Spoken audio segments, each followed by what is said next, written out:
Work in the countryside. Comrades, I think that the previous speakers have correctly described the state of party work in the countryside, its defects and its merits, particularly its defects. Nevertheless, it seems to me that they have failed to mention the most important thing about the defects of our work in the countryside. They have not disclosed the roots of these defects, and yet this aspect is of the greatest interest to us. Permit me, therefore, to express my opinion on the defects of our work in the countryside, to express it with all the straightforwardness characteristic of the Bolsheviks. What was the main defect of our work in the countryside during the past year, 1932? The main defect was that our grain procurements in 1932 were accompanied by greater difficulties than in the previous year, in 1931. This was by no means due to the bad state of the harvest, for in 1932 our harvest was not worse, but better than in the preceding year.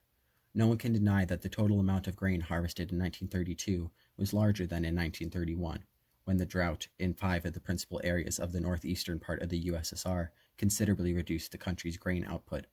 Of course, in 1932, too, we suffered certain losses of crops as a consequence of unfavorable climatic conditions in the Kuban and Terek regions, and also in certain districts of the Ukraine, but there cannot be any doubt that these losses do not amount to half of those we suffered in 1931 as a result of the drought in the northeastern areas of the USSR. Hence, in 1932, we had more grain in the country than in 1931, and yet, despite this circumstance, our grain procurements were accompanied by greater difficulties in 1932 than in the previous year. What was the matter? What are the reasons for this defect in our work? How is this disparity to be explained? 1. It is to be explained in the first place by the fact that our comrades in the localities, our party workers in the countryside, failed to take into account the new situation created in the countryside by the authorization of collective farm trade in grain, and precisely because they failed to take the new situation into consideration, precisely for that reason, they were unable to reorganize their work along new lines to fit in with the new situation. So long as there was no collective farm trade in grain, so long as there were not two prices for grain, the state price and the market price, the situation in the countryside took one form. When collective farm trade in grain was authorized, the situation was bound to change sharply, because the authorization of collective farm trade implies the legalization of a market price for grain higher than the established state price. There is no need to prove that this circumstance was bound to give rise, among the peasants, to a certain reluctance to deliver their grain to the state. The peasant calculated as follows. Quote, collective farm trade in grain has been authorized. Market prices have been legalized. In the market, I can obtain more for a given quantity of grain than if I deliver it to the state. Hence, if I am not a fool, I must hold on to my grain, deliver less to the state, leave more grain for collective farm trade, and in this way get more for the same quantity of grain sold. End quote. It is the simplest and most natural logic. But the unfortunate thing is that our party workers in the countryside, at all events many of them, failed to understand this simple and natural thing. In order to prevent disruption of the Soviet government's assignments, the communists in this new situation should have done everything to increase and speed up grain procurements from the very first days of harvest, as early as July 1932. That was what the situation demanded. But what did they actually do? Instead of speeding up grain procurements, they began to speed up the formation of all sorts of funds in the collective farms, thus encouraging the grain producers in their reluctance to fulfill their obligations to the state. Failing to understand the new situation, they began to fear, not that the reluctance of the peasants to deliver grain might impede grain procurements, but that it would not occur to the peasants to withhold some of their grain in order, later on, to place it on the market by way of collective farm trade, and that perchance they would go ahead and deliver all their grain to the elevators. In other words, our communists in the countryside, the majority of them at all events, grasped only the positive aspect of collective farm trade. They understood and assimilated its positive aspect, but absolutely failed to understand and assimilate the negative aspects of collective farm trade. They failed to understand that the negative aspects of collective farm trade could cause great harm to the state if they, i.e. the communists, did not begin to speed up the grain procurement campaign to the utmost from the very first days of the harvest. And this mistake was committed not only by party workers in the collective farms, it was committed also by directors of state farms who criminally held up grain that ought to have been delivered to the state and began to sell it on the side at a higher price. Did the Council of People's Commissars and the Central Committee take into consideration the new situation that had arisen as a result of collective farm trade in grain when they issued their decision on the development of the collective farm trade? Yes, they did take it into consideration. In that decision, it is plainly stated that collective farm trade in grain may begin only after the plan for grain procurements has been wholly and entirely fulfilled, and after the seed has been stored. It is plainly stated in the decision that only after grain procurements have been completed and the seed stored, approximately by January 15, 1933, that only after these conditions have been fulfilled may collective farm trade in grain begin.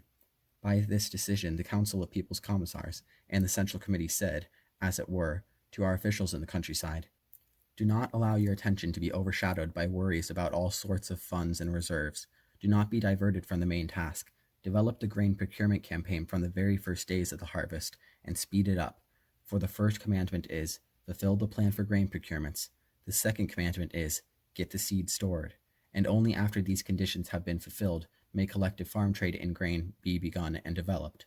Perhaps the Political Bureau of the Central Committee and the Council of People's Commissars made a mistake in not emphasizing this aspect of the matter strongly enough, and in not warning our officials in the countryside loudly enough about the dangers latent in collective farm trade. But there can be no doubt whatever that they did warn against these dangers, and uttered the warning sufficiently clearly. It must be admitted that the Central Committee and the Council of People's Commissars somewhat overestimated the Leninist training and insight of our officials in the localities, not only officials in the districts, but also in a number of regions. Perhaps collective farm trade in grain should not have been authorized. Perhaps it was a mistake, particularly if we bear in mind that the collective farm trade not only has positive aspects, but also certain negative aspects. No, it was not a mistake. No revolutionary measure can be guaranteed against having certain negative aspects if it is incorrectly carried out. The same must be said of collective farm trade in grain. Collective farm trade is necessary and advantageous both to the countryside and to the town, both to the working class and to the peasantry, and precisely because it is advantageous, it had to be introduced. What considerations were the Council of People's Commissars and the Central Committee guided by when they introduced collective farm trade in grain? First of all, by the consideration that this would widen the basis of trade turnover between town and country, and thus improve the supply of agricultural produce to the workers and of urban manufactures to the peasants. There can be no doubt that state and cooperative trade alone are not sufficient. These channels of trade turnover had to be supplemented by a new channel, collective farm trade, and we have supplemented them by introducing collective farm trade. Further, they were guided by the consideration that collective farm trade in grain would give the collective farmers an additional source of income and strengthen their economic position. Finally, they were guided by the consideration that the introduction of collective farm trade would give the peasants a fresh stimulus for improving the work of the collective farms as regards both sowing and harvesting. As you know, all these considerations of the Council of People's Commissars and the Central Committee have been confirmed by the recent facts about the life of the collective farms. The accelerated process of consolidation of the collective farms, the cessation of withdrawals from the collective farms, the growing eagerness of the individual peasants to join the collective farms, the tendency of the collective farmers to show greater discrimination in accepting new members. All this and much of a like character shows beyond a doubt that collective farm trade has not only not weakened, but on the contrary, has strengthened and consolidated the position of the collective farms. Hence, the defects in our work in the countryside are not to be explained by collective farm trade, but by the fact that it is not always properly conducted, by inability to take the new situation into account, by inability to reorganize our ranks to cope with the new situation created by the authorization of collective farm trade in grain. 2. The second reason for the defects in our work in the countryside is that our comrades in the localities, and not only those comrades, have failed to understand the change that has taken place in the conditions of our work in the countryside as a result of the predominant position acquired by the collective farms in the principal grain-growing areas. We all rejoice at the fact that the collective form of farming has become the predominant form in our grain areas, but not all of us realize that this circumstance does not diminish, but increases our cares and responsibility in regard to the development of agriculture. Many think that once we have achieved, say, 70 or 80% collectivization in a given district or in a given region, we have got all we need, and can now let things take their natural course, let them proceed automatically, on the assumption that collectivization will do the work itself and will itself raise agriculture to a higher level. But this is a profound illusion, comrades. As a matter of fact, the transition to collective farming as the predominant form of farming does not diminish, but increases our cares in regard to agriculture, does not diminish, but increases the leading role of the communists in raising agriculture to a higher level. Letting things take their own course is now more dangerous than ever for the development of agriculture. Letting things take their own course may now ruin everything. As long as the individual peasant predominated in the countryside, the party could confine its intervention in the development of agriculture to certain acts of assistance, advice, or warning. At that time, the individual peasant had to take care of his farm himself, for he had no one upon whom to throw the responsibility for the farm, which was merely his own personal farm, and he had no one to rely upon except himself. At that time, the individual peasant himself had to take care of the sowing and harvesting, and all the process of agricultural labor in general, if he did not want to be left without bread and fall victim to starvation. With the transition to collective farming, the situation has changed materially. The collective farm is not the enterprise of any one individual. In fact, the collective farmers now say, quote, "The collective farm is mine and not mine. It belongs to me, but it also belongs to Ivan, Philip, Mikhail, and the other members of the collective farm. The collective farm is common property," end quote. Now, he, the collective farmer, the individual peasant of yesterday, who is the collectivist of today, can shift the responsibility to and rely upon other members of the collective farm, knowing that the collective farm will not leave him without bread. That is why the collective farmer now has fewer cares than when he was on his individual farm, for the cares and responsibility for the enterprise are now shared by all the collective farmers. What then follows from this? It follows from this that the prime responsibility for conducting the farm has now been transformed from the individual peasants to the leadership of the collective farm, to the leading group of the collective farm.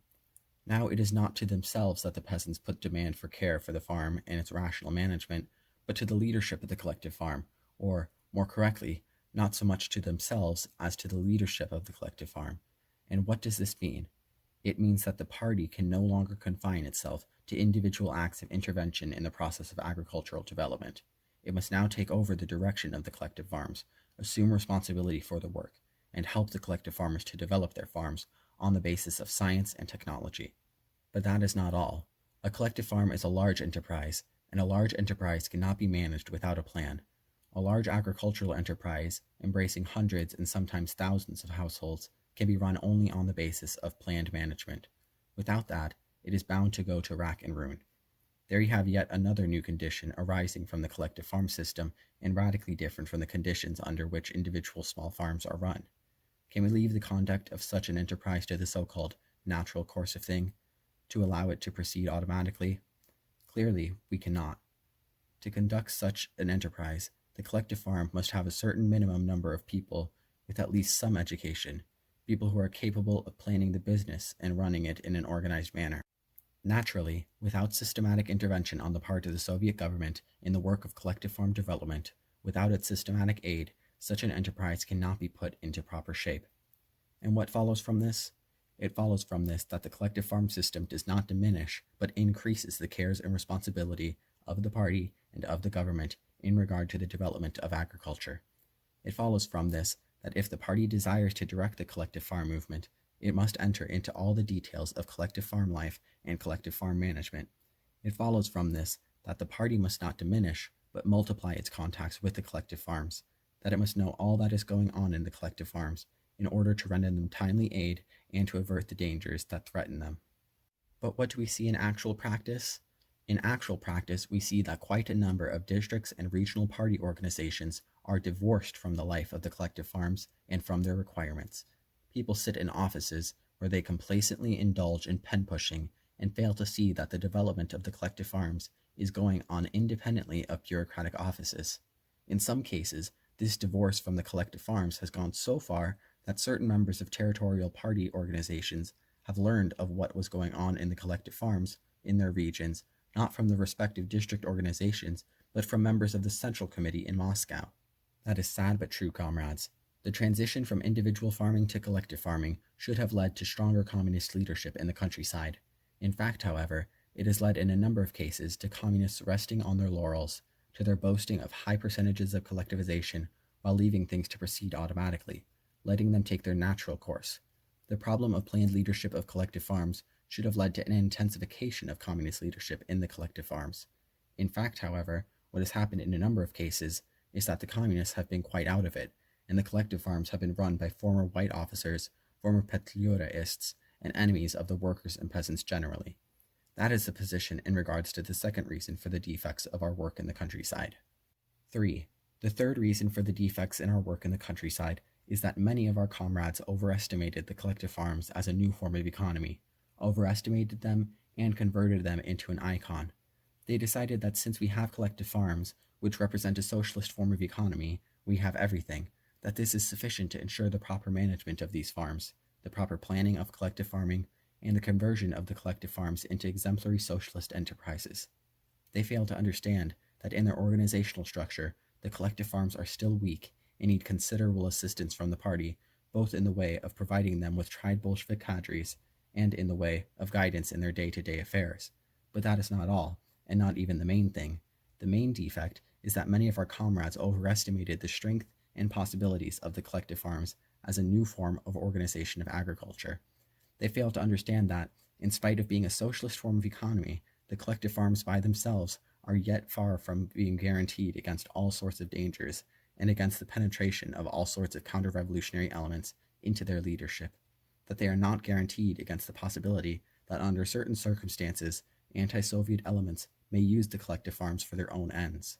The collective farm is a socialist form of economic organization, just as the Soviets are a socialist form of political organization.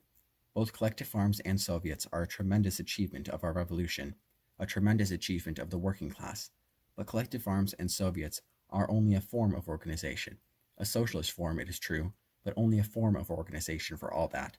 Everything depends upon the content that is put into this form. We know of cases when the Soviets of workers and soldiers' deputies, for a certain time, supported the counter-revolution against the revolution. That was the case in our country, in the USSR, in July 1917, for example, when the Soviets were led by Mensheviks and the socialist revolutionaries, and when the Soviets shielded the counter-revolution against the revolution. That was the case in Germany at the end of 1918, when the Soviets were led by the Social Democrats, and when they shielded the counter-revolution against the revolution. Hence, it is not only a matter of Soviets as a form of organization, even though that form is a great revolutionary achievement in itself. It is primarily a matter of the content of the work of the Soviets. It is a matter of the character of the work of the Soviets. It is a matter of who leads the Soviets, revolutionaries or counter-revolutionaries. That indeed explains the fact that counter-revolutionaries are not always opposed to Soviets. It is well known, for example, that during the Kronstadt mutiny, Milyukov, the leader of the Russian counter-revolution, came out in favor of Soviets, but without communists. Quote, Soviets without communists, end quote. That was the slogan of Milyukov, the leader of the Russian counter-revolution, advanced at that time. The counter-revolutionaries understood that it is not merely a matter of the Soviets as such, but primarily a matter of who is to lead them. The same must be said of the collective farms. Collective farms, as a socialist form of economic organization, may perform miracles of economic construction if they are headed by real revolutionaries, Bolsheviks, communists. On the other hand, collective farms may for a certain period become a shield for all sorts of counter-revolutionary acts if these collective farms are run by socialist revolutionaries and Mensheviks, Petlura officers, and other white guards, former Denikinites and Kolchakites. Moreover, it must be borne in mind that the collective farms, as a form of organization, not only are not guaranteed against the penetration of anti-Soviet elements, but, at first, even provide certain facilities which enable counter-revolutionaries to take advantage of them temporarily. As long as the peasants were engaged in individual farming, they were scattered and separated from one another, and therefore the counter-revolutionary tendencies of anti-Soviet elements among the peasantry could not be very effective. The situation is altogether different once the peasants have adopted collective farming. In the collective farms, the peasants have a ready-made form of mass organization. Therefore, the penetration of anti-Soviet elements into the collective farms and their anti-Soviet activities may be much more effective.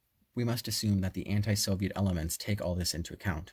We know that a section of the counter-revolutionaries, for example, in the North Caucasus, themselves strive to create something in the nature of collective farms, using them as a legal cover for their underground organizations. We know also that the anti-Soviet elements in a number of districts, where they have not yet been exposed and crushed, readily join the collective farms and even praise them to the skies in order to create within them nests of counter-revolutionary activity. We know also that a section of the anti-Soviet elements are themselves now coming out in favor of collective farms, but on condition that there are no communists in the collective farms. Quote, collective farms without communists, end quote. That is the slogan that is now being put forward among the anti-Soviet elements. Hence, it is not only a matter of the collective farms themselves as a socialist form of organization, it is primarily a matter of the content that is put into this form. It is primarily a matter of who stands at the head of the collective farms and who leads them. From the point of view of Leninism, collective farms, like the Soviets, taken as a form of organization, are a weapon, and a weapon only. Under certain conditions, this weapon may be turned against the revolution. It can be turned against counter-revolution. It can serve the working class and the peasantry. Under certain conditions, it can serve the enemies of the working class and of the peasantry. It all depends upon who wields this weapon and against whom it is directed. The enemies of the workers and the peasants, guided by their class instinct, are beginning to understand this. Unfortunately, some of our communists still fail to understand this. And it is precisely because some of our communists have not understood this simple thing, it is precisely for this reason that we now have a situation where a number of collective farms are managed by well-camouflaged anti-Soviet elements who organize wrecking and sabotage in those collective farms. 4. The fourth reason for the defects in our work in the countryside is the inability of a number of our comrades in the localities to reorganize the front of the struggle against the kulaks. Their failure to understand that the face of the class enemy has changed of late, that the tactics of the class enemy in the countryside have changed, and that we must change our tactics accordingly if we are to achieve success. The enemy understands the changed situation, understands the strength and the might of the new system in the countryside, and because he understands this, he has reorganized his ranks, has changed his tactics, has passed from frontal attacks against the collective farms to activities conducted on the sly. But we have failed to understand this. We have overlooked the new situation and continue to seek the class enemy where he is no longer to be found. We continue to apply the old tactics of a simplified struggle against the kulaks at a time when these tactics have long since become obsolete. People look for the class enemy outside the collective farms. They look for persons with ferocious visages, with enormous teeth and thick necks, and with sawn-off shotguns in their hand. They look for kulaks like those depicted on our posters, but such kulaks have long ceased to exist on the surface. The present-day kulaks and kulak agents, the present-day anti-Soviet elements in the countryside, are in the main quiet, smooth-spoken, almost saintly people. There is no need to look for them far from the collective farms. They are inside the collective farms, occupying posts as storekeepers, managers, accountants, secretaries, etc. They will never say, "Down with the collective farm." They are, quote-unquote, in favor of collective farms, but inside the collective farms, they carry on sabotage and wrecking work that certainly does the collective farms no good. They will never say, "Down with grain procurements." They are, quote-unquote, in favor of grain procurements. They only resort to demagogy and demand that the collective farm should reserve a fund for their needs of livestock raising 3 times as large as that actually required, that the collective farm should set aside an insurance fund 3 times as large as that actually required, that the collective farm should provide from 6 to 10 pounds of bread per working member per day for public catering, etc. Of course, after such funds have been formed and such grants for public catering made, after such rascally demagogy, the economic strength of the collective farms is bound to be undermined, and there is little left for grain procurements. In order to see through such a cunning enemy and not to succumb to demagogy, one must possess revolutionary vigilance. One must possess the ability to tear the mask from the face of the enemy and reveal to the collective farmers his real counter-revolutionary features. But have we many communists in the countryside who possess these qualities? Not infrequently, communists not only fail to expose these class enemies, but, on the contrary, they themselves yield to their rascally demagogy and follow in their wake. Failing to notice the class enemy in his new mask, and being unable to expose his rascally machinations, certain of our comrades not infrequently soothe themselves with the idea that the kulaks no longer exist, that the anti-Soviet elements in the countryside have already been destroyed as a result of the policy of eliminating the kulaks as a class, and that in view of this, we can now reconcile ourselves to the existence of quote-unquote neutral collective farms, which are neither Bolshevik nor anti-Soviet, but which are bound to come over to the side of the Soviet government spontaneously, as it were. But that is a profound delusion, comrades. The kulaks have been defeated, but they are far from having been crushed yet. More than that, they will not be crushed very soon if the communists go round gaping in smug contentment in the belief that the kulaks will themselves walk into their graves, in the process of their spontaneous development, so to speak. As for quote-unquote neutral collective farms, there is not, and there cannot be, any such thing. Quote-unquote neutral collective farms are a fantasy conjured up by people who have eyes but do not see. Where there is such an acute class struggle as is now going on in our Soviet country, there is no room for quote-unquote neutral collective farms. Under such circumstances, collective farms can be either Bolshevik or anti-Soviet, and if certain collective farms are not being led by us, that means that they are being led by anti-Soviet elements. There can be no doubt about that. 5. Finally, there is one other reason for the defects in our work in the countryside. This consists in underestimating the role and responsibility of communists in the work of collective farm development, and underestimating the role and responsibility of communists in the matter of grain procurements. In speaking of the difficulties of grain procurements, communists usually throw the responsibility upon the peasants, claiming that the peasants are to blame for everything, but that is absolutely untrue and certainly unjust. The peasants are not to blame at all. If we are to speak of responsibility and blame, then the responsibility falls wholly upon the communists, and we communists alone are to blame for all this. There is not, nor has there ever been in the world such a powerful and authoritative government as our Soviet government. There is not, nor has there ever been in the world such a powerful and authoritative party as our Communist Party. No one prevents us, nor can anyone prevent us, from managing the affairs of the collective farms in the way that is required by the interests of the collective farms, the interests of the state.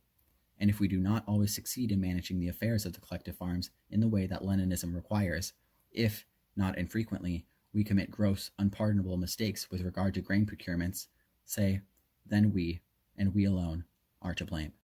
We are to blame for not having perceived the negative aspects of collective farm trade in grain and for having committed a number of gross mistakes. We are to blame for the fact that a number of our party organizations have become divorced from the collective farms, have been resting on their laurels and allowing things to take their own course. We are to blame for the fact that a number of our comrades still overestimate the collective farms as a form of mass organization and fail to understand that it is not so much a matter of the form as of taking the leadership of the collective farms into our own hands and expelling the anti-Soviet elements from the leadership of the collective farms. We are to blame for not having perceived the new situation and for not having appreciated the new tactics of the class enemy who is carrying on his activities on the sly. One may ask, what have the peasants to do with it? I know of whole groups of collective farms which are developing and flourishing, which punctually carry out the assignments of the state and are becoming economically stronger day by day.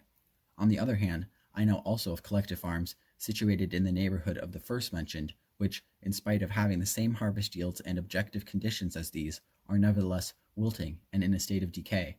What is the reason for this? The reason is that the first group of collective farms are led by real communists, while the second group are led by drifters, with party membership cards in their pockets, it is true, but drifters all the same. One may ask, what have the peasants to do with it? The result of underestimating the role and responsibility of communists is that, not infrequently, the reason for the defects in our work in the countryside is not sought where it should be sought, and because of this, the defects remain unremoved. The reason for the difficulties of grain procurement must be sought not among the peasants, but among ourselves, in our own ranks, for we are at the helm. We have the resources of the state at our disposal. It is our mission to lead the collective farms, and we must bear the whole responsibility for the work in the countryside. These are the main reasons for the defects in our work in the countryside. It may be thought that I have drawn too gloomy a picture, that all our work in the countryside consists exclusively of defects. That, of course, is not true. As a matter of fact, alongside these defects, our work in the countryside shows a number of important and decisive achievements. But, as I said in the beginning of my speech, I did not set out to describe our achievements. I set out to speak only about the defects of our work in the countryside. Can these defects be remedied? Yes, unquestionably, they can. Shall we remedy them in the near future? Yes, unquestionably, we shall. There cannot be the slightest doubt about that. I think that the political departments of the machine and tractor stations and of the state farms represent one of the decisive means by which these defects can be removed in the shortest time.